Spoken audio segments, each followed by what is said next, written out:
오늘 성경 말씀은 신약 골로새서의 말씀입니다. 골로새서 1장 1절에서 6절까지 말씀, 신약 골로새서 1장 1절에서 6절까지의 말씀을 오늘 이 시간에 보게 되는데요. 짧은 말씀이기 때문에 같이 한 목소리로 쭉 읽어가면서 오늘 말씀을 봉독하도록 하겠습니다. 같이 읽습니다. 시작. 하나님의 뜻으로 말미암아 그리스도 예수의 사도된 바울과 형제 디모데는 골로새에 있는 성도들 곧 그리스도 안에서 신실한 형제들에게 편지하노니 우리 아버지 하나님으로부터 은혜와 평강이 너에게 있을지어다. 우리가 너희를 위하여 기도할 때마다 하나님 곧 우리 주 예수 그리스도의 아버지께 감사하노라. 이는 그리스도 예수 안에 너의 믿음과 모든 성도에 대한 사랑을 들었으며 너희를 위하여 하늘에 쌓아둔 소망으로 말미암음이니 곧 너희가 전에 복음 진리의 말씀을 들은 것이라. 이 복음이 이미 너희에게 이르매 너희가 듣고 참으로 하나님의 은혜를 깨달은 날부터 너희 중에서와 같이 또한 온 천하에서도 열매를 맺어 자라는도다. 아멘. 네, 우리 6절까지의 말씀을 읽었습니다. 오늘은 2월의 첫 번째 주일입니다. 설 연휴가 있었는데요. 날씨도 좋지 않았고 비행기와 관련한 각종 사고 실수도 들리고 어수선한 그런 설 연휴가 되었습니다. 부디 우리 성도님들은 그것과는 별개로 항상 건강하고 평안하시기를 예수의 이름으로 축복을 드립니다. 다들 같이 아무래도 인사하는데요. 사랑합니다. 축복합니다. 행복하시기 바랍니다. 인사하겠습니다. 네, 사랑합니다. 축복합니다. 행복하시기 바랍니다. 네, 부디 여러분 말로만 행복하지 마시고 진짜로 행복하시기를 예수의 이름으로 축복을 드립니다. 아멘. 어느 단란한 가정에 두 딸을 가진 부부가 있었습니다.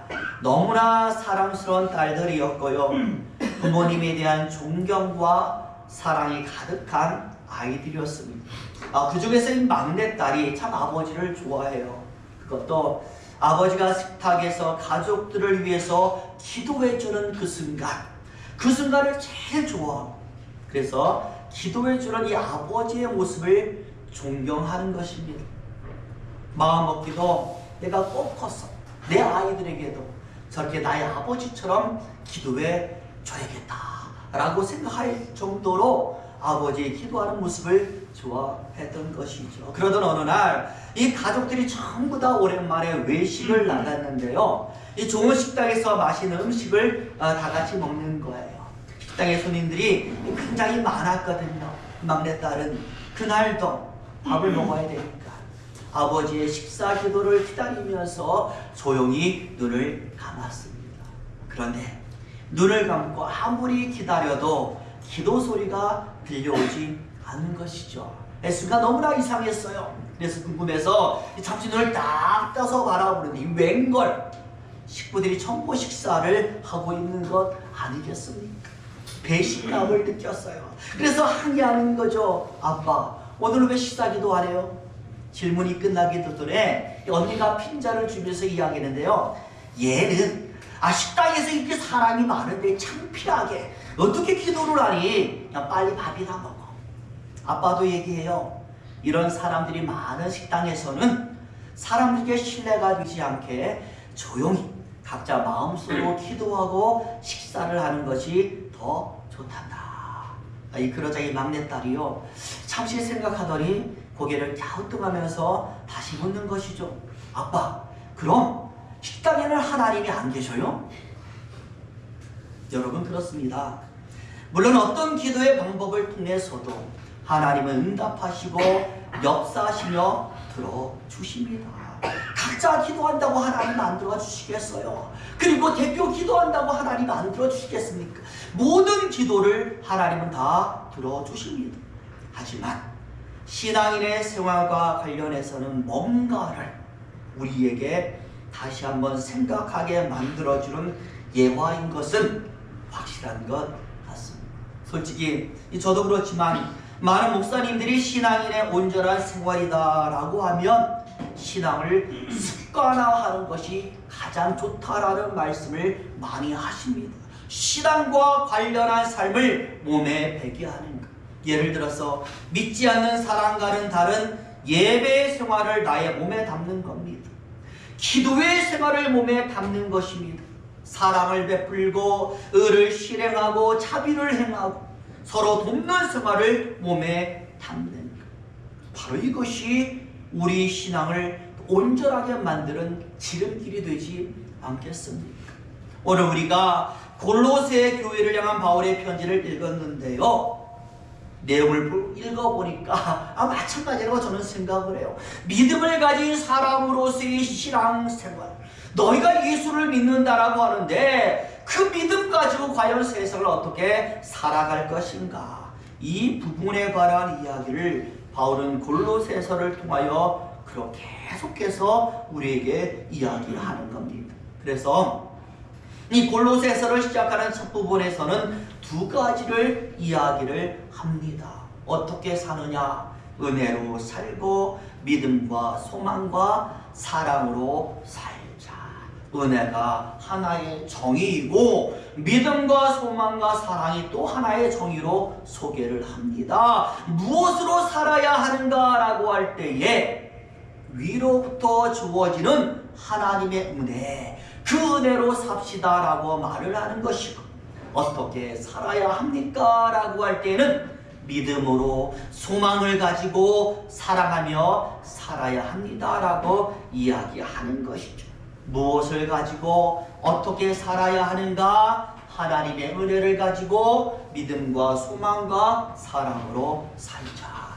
그런데 이것을 어떻게 하느냐라고 할 때 아까 제가 말씀드린 예화처럼 몸에 배도록 습관화하자라고 바울이 강조를 했던 것입니다. 그래서 오늘 본문의 말씀을 좀 더 자세하게 말씀을 드리자면 이 3절에서 6절까지의 말씀을 보면은 바울의 감사가 쭉 나오고 있어요. 항상 그렇지 않습니까? 우리가 바울의 편지를 보면 항상 제일 먼저 뭘 합니까? 인사를 하고 문안을 하고 하나님께 바울이 감사를 드립니다. 그런데 오늘 골로새서에는 어떤 감사를 드리느냐? 골로새 교회 성도들에게 참 좋은 모습이 보이고 있으니 하나님 감사합니다라고 이야기를 하고 있어요. 그래, 이런 것이죠. 하나님, 제가 골로새 교회 성도들을 이렇게 가르치려고 했어요. 그런데 그 모습이 이미 골로새 교회 성도들에게 하나님 있습니다. 얼마나 감사한지, 성도들이 이렇게 제대로 성장하고 있으니 하나님 너무나 좋아요. 감사합니다 라고 하는 것이 3절에서 6절까지의 내용이 되는 겁니다. 그러니 저와 여러분, 성도는 이렇게 살아야 하는데 라고 생각했던 바울의 생각이 여러분 무엇입니까? 바로 오늘 주제가 되는 것이죠. 믿음과 소망과 사랑. 그래서 오늘 이 시간에는 바로 이 믿음과 소망과 사랑이 과연 무엇인가?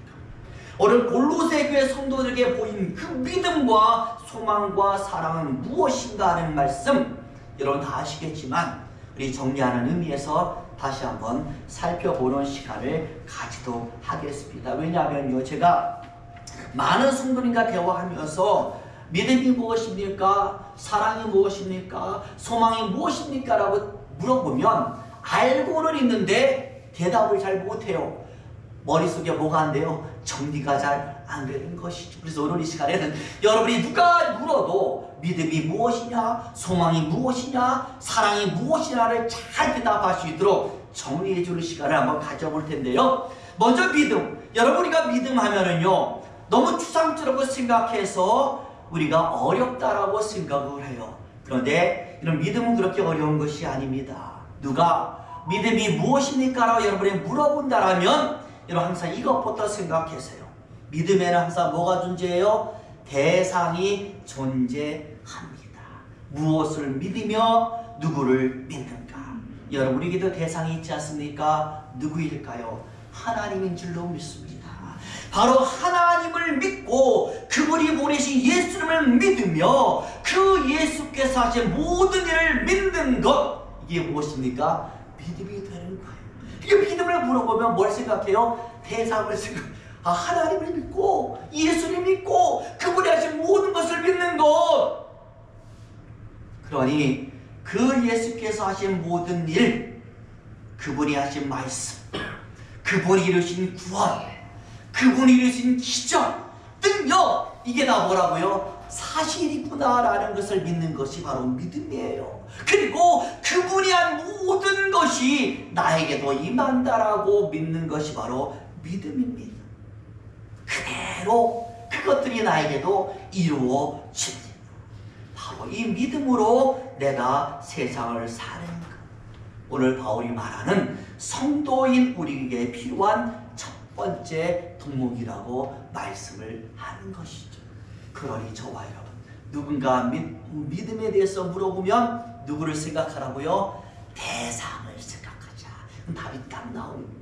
두 번째로, 그럼 소망은 무엇이냐? 소망은요, 바라는 것이다 라고 국어사전에 되어 있습니다. 원하는 것. 흔히들 우리는 뭐라고 말해요? 꿈이라는 단어로 설명을 합니다.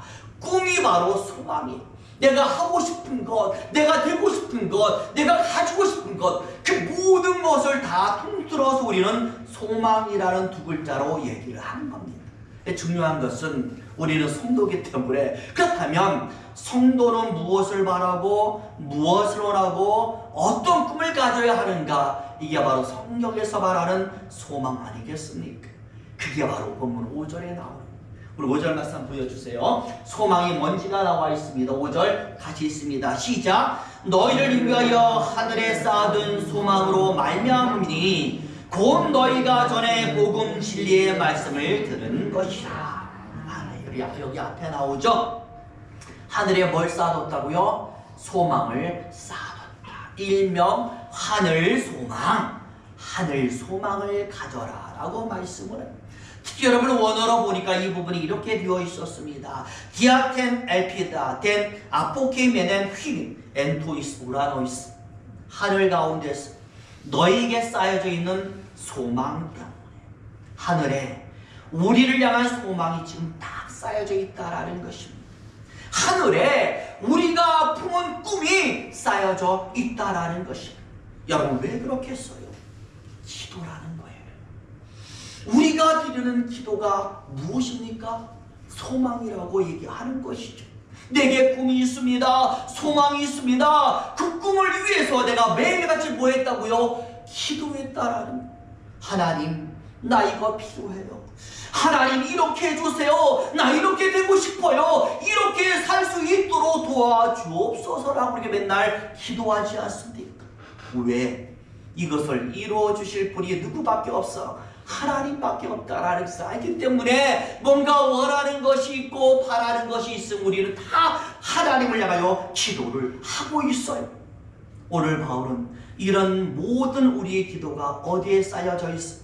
하늘에 차곡차곡 쌓여져 있다라고 말씀하는 것이고, 그 쌓여진 기도를 소망이라고 이야기하는 것이고, 그 소망을 하나님이 이루어 주신다라고 이야기하는 겁니다. 그러니 저와 여러분, 왜 바울이 하나님께 고로새 교회 성도들을 생각하면서 감사를 드렸는가? 고로새 교회 성도들이 얼마나 기도를 많이 했던지, 그들이 하나님께 드렸던 기도가 차곡차곡 하늘에 쌓여져 있는 것이 바울의 눈에 보였던 것입니다. 높이 쌓여져 있는 기도의 땅. 그러니 이 많은 기도의 제목을, 성도들의 꿈을 이제 앞으로 하나님께서 이루어지실 것을 생각하니까 너무나 기쁜 거예요. 우리도 그렇잖아요. 내가 한 기도가 이루어지면 얼마나 기쁩니까? 그러니까 성도들이 그 기도가 이루어져서 기뻐하는 모습을 미리 바라보니까 너무나 바울이 좋아서 저절로 뭐합니까? 감사를 드리는 거예요. 하나님이 이루어 주신 성도들의 꿈과 소망, 바람이 기도를 통하여 어디에? 하늘에 쌓여져 있더라. 여러분, 우리도 마찬가지입니다. 우리의 모든 기도는 절대로 땅에 떨어지지 않고 다 하늘에 쌓여지게 되어 있습니다. 그리고 그 기도의 답이 쌓여지면 하나님이 이루어 주시는 것입니다. 그러니 그만큼 기도의 답이 많이 쌓여져 있으면 더 많은 것을 하나님이 우리에게 이루어 주시지 않겠습니까? 부디 저와 여러분 꿈을 이루어 주실 분은 하나님이라는 것을 반드시 믿고 뭔가 원하는 것이 있으시다라면 세상에서 찾지 말고 기도를 통하여 그 꿈을 하늘에 쌓아두시기를 바랍니다. 저와 여러분, 어떤 것이 소망을 하늘에 쌓아두고 사는 것입니까? 기도 많이 하는 것. 기도를 쌓아두는 삶을 오늘 바울은 소망이란 두 글자로 표현을 했던 것입니다. 이제 마지막 세 번째로 사랑인데요. 여러분, 사랑도 마찬가지입니다. 믿음도 대상이 있고 소망도 대상이 있다면 사랑도 대상이 있습니다. 오늘 본문 4절에 그것이 나오죠. 4절 말씀 또 읽습니다. 시작. 이는 그리스도 예수 안에 너의 믿음과 모든 성도에 대한 사랑을 들었음이요. 아멘. 저와 여러분, 누구를 향한 사랑이라고 말합니까? 모든 성도에 대한 사랑. 서로 베푸는 거죠. 나누는 거죠.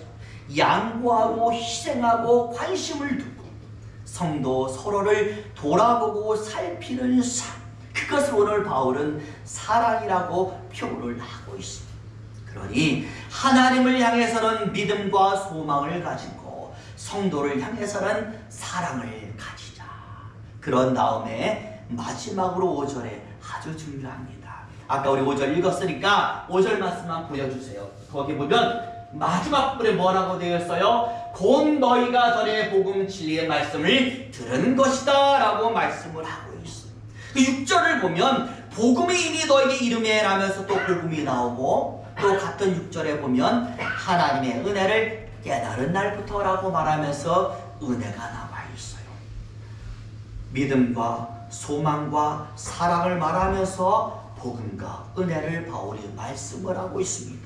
쉽게 이야기하자면 그러니까 골로새 교회 성도들이 복음만을 듣고 복음만을 받고 복음만을 깨달으니까 뭐도 생기더라? 믿음도 생기고 소망도 생기고 사랑도 가능하더라. 저와 여러분, 성도는 믿음밖에 없잖아요. 그런데 믿으려고 애를 쓰지 마세요. 그런다고 믿음이 생기는 게 아니에요. 소망, 상황, 많은 꿈을 가진다. 그게 다 소망이 되는 것 아닙니다. 오늘 바울이 말합니다. 뭐를 하면? 복음을 듣고 복음을 받고 복음을 깨달으면 뭐가 생긴다? 믿음도 생기고 소망도 생기고 사랑도 가능하더라. 골로새 교회 성도를 보니까 그게 되는 겁니다. 그래서 오늘 바울이 말하는 것이죠. 이 땅의 모든 성도들도 골로새 교회 성도들처럼 복음의 은혜를 통하여 뭘 가지게? 믿음을 가지고 소망을 가지고 사랑하며 살 수 있도록 하나님 도와주옵소서. 이게 골로새서 1장의 바울의 기도가 되었던 것입니다. 저와 여러분, 복음이 무엇입니까? 복음은 예수 그리스도인 줄로 믿습니다. 그분의 십자가와 그분의 부활과 그분의 생명이 바로 복음입니다. 예수님의 십자가와 부활과 생명이 복음을 통하여 전해지니까 그 전해지는 십자가 아래서 나의 추악한 죄만 사라지는 것이 아니라 부활과 생명, 나도 다시 살아나고 나도 다시 중생하고 성화하고 변하니 내게는 모든 나쁜 것이 사라지니까 뭐 될 수밖에 없다? 잘 될 수밖에 없더라는 것이 바울이 고백입니다. 복음에 주시는 능력이 나를 잘되게 하더라. 예수로부터 내려오는 은혜가 우리를 살리더라고 말씀을 하는. 특히 여러분, 이 은혜라는 말은요, 헬라어로 카리스입니다. 영어로는요 카리스마라는 단어 아시잖아요. 그 단어가 바로 여기에서 나왔습니다. 카리스마는 힘입니다. 그 사람에게서는 보여지는 절대적인 힘을 우리는 카리스마라고 얘기해요. 저와 여러분, 은혜는 하나님에게서 보여지는, 하나님에게서만 나타나는, 하나님에게서만 내려오는 강력하고도 절대적인 힘과 능력을 의미하기 때문에 복음이 주는 은혜 앞에서 우리의 모든 것은 다 강하게 되는 것입니다. 언젠가요, 미국 LA에서 굉장히 큰 산불이 난 적이 있어요. 작년에도 났었는데 이 미국 CNN에서 대대적으로 생중계를 하면서 아나운서가 이런 말을 했어요. 방금 들어온 소식입니다. LA 소방당국에서 이 큰 불을 긴급히 제어하기 위해서 맞불을 놓을 것을 결정을 했습니다. 뭐를 끄기 위해서? 불을 끄기 위해서 또 다른 불을 놓는다라는 것. 해설자가 아주 자세하게 설명하더라고요. 불이라는 것은 주변에 탈 수 있는 것이 다 사라질 때까지 불은 계속됩니다. 그렇기 때문에 불을 끄기 아주 힘들 때 그 불을 끌 수 있는 가장 중요한 방법은 맞불을 넣어서 아예 불 붙을 것을 미리 다 제거하는 것이 불을 제압할 수 있는 가장 좋은 방법입니다라고 말씀을 하는 거예요. 불에 탈 수 있는 것을 미리 다 태워서 없애버리는 것. 탈 게 없으니까 저절로 불이 사라지게 될 것 아니겠습니까? 저와 여러분, 마지막 심판의 날을 무엇이라고 말합니까? 불의 심판이라고 말씀을 합니다. 이때 성도들이 오직 믿는 사람들만이 안전한 이유가 여러분 어디에 있을까요? 마지막 심판의 날에 태워질 것이 성도에게는 없기 때문인 줄로 믿습니다. 심판의 불이 태우는 것은요, 더러운 것을 태우는 겁니다. 죄를 태우는 겁니다. 악을 태우는 겁니다. 근데 예수의 권세와 예수의 피는 우리 안에 있는 모든 더러운 것이 다 제거해 버리니까 아무리 불이 심판이 내려도 우리 안에 뭐가 없어요? 탈 것이 없는, 탈 게 없는데 여러분 뭐가 문제가 되겠습니까? 불심판, 물심판 아무 두려울 것이 없는 거예요. 그러니 저와 여러분, 시간 날 때마다 뭐에 매달려요? 복음에 매달려야 될 줄로 믿습니다. 복음은 예수 그리스도니 예수의 이름에 매달리시고요, 기도를 통해서 오늘 바울이 말하는 것처럼 저 하늘에 소망의 답을 쌓으세요. 그러면 쌓아지는 대로 그 소망이 이루어지게 되는. 그런 다음에 마지막으로 서로를 좀 더 살피셔서 사랑의 삶을 실천하신다면 6절 마지막 절처럼 열매, 우리가 쌓아둔 소망의 탑의 열매가 우리 삶에 맺어질 줄로 믿습니다. 우리 여러분, 2025년 열매로 가득한 삶을 사시기를 예수 이름으로 축원을 드립니다. 기도하겠습니다.